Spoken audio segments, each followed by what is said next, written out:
বন্যা দুর্গত মানুষের পাশে দাঁড়াতে প্রধান উপদেষ্টা ত্রাণ ও কল্যাণ তহবিলে অনুদান প্রদানের আহ্বান জানিয়েছে অন্তর্বর্তীকালীন সরকার। আজ প্রধান উপদেষ্টার উপপ্রেস সচিব অপূর্ব জাহাঙ্গীর বলেন, অনেকে বন্যার্তদের পাশে দাঁড়ানোর আগ্রহ দেখাচ্ছেন। সরকার তাদের এই মহতী আগ্রহকে স্বাগত জানায়। আগ্রহী ব্যক্তিরা অনুদান পাঠাতে পারবেন এই হিসাবের মাধ্যমে। প্রধান উপদেষ্টা ত্রাণ ও কল্যাণ তহবিল, হিসাব নম্বর 010733300409, সোনালী ব্যাংক কর্পোরেট শাখা, প্রধান উপদেষ্টার কার্যালয়। এদিকে প্রধান উপদেষ্টা ত্রাণ ও কল্যাণ তহবিলে বাংলাদেশ সেনাবাহিনীর সদস্যদের একদিনের বেতন প্রদানের সিদ্ধান্ত নিয়েছে বাহিনীটি।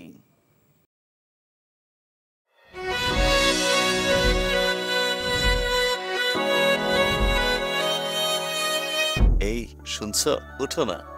আমি বলবো একটু ঘুমাই। তোর বাইরে লেগে এক কাপ চা বানাই দে। ভাইয়া, চাই কি চিনি বেশি দিব নাকি কম? 2 চামচ লবণ দিয়ে দে। চোখে চেয়ে হাত ছুঁয়ে আছে সাজানো, পথ চলা কথা বলা যেন শেষ না।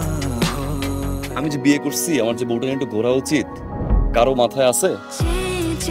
থাকি পথে আসলে তুমি বুঝি রাঙা রথে বিভোর হয়ে থাকি প্রতিটি ক্ষণ।